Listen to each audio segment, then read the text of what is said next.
কারণ দেশের জনগণ এখনও আওয়ামী লীগ বিএনপির বাইরে রাজনীতি করে না। যারা করে তারা উগ্রবাদী, ধর্মান্ধ, মৌলবাদীতে বিশ্বাস করে।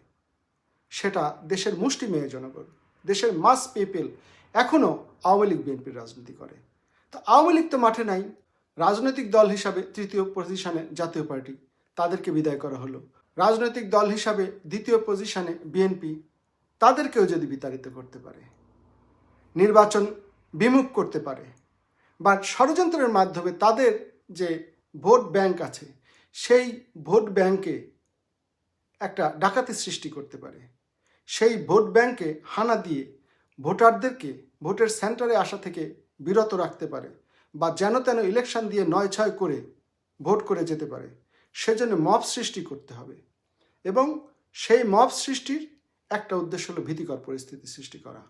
আর দ্বিতীয় হলো বিএনপির মধ্যে যারা বর্তমান সরকার, এনসিপির বিরুদ্ধে এবং জামাতের বিরুদ্ধে কথা বলবে, তাদের বিরুদ্ধে একটা সমালোচনা ডেভেলপ করে বিএনপির সর্বোচ্চ নীতি নির্ধারণী ফোরামের মাধ্যমে তাদের উপর শাস্তি আরোপ করা হবে, তারা যেন দলীয় কোনো ব্যাপারে আর কথাবার্তা বলতে না পারে।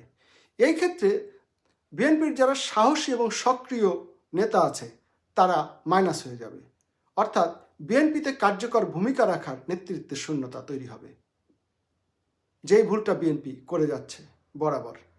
কিন্তু রাজনীতিতে দয়া মায়ার কোনো জায়গা নেই। রাজনীতিতে রাজার খেলা, ক্ষমতার খেলা, ক্ষমতার দ্বন্দ্ব। এখানে কাউকে এক বিন্দু ছাড় দিয়ে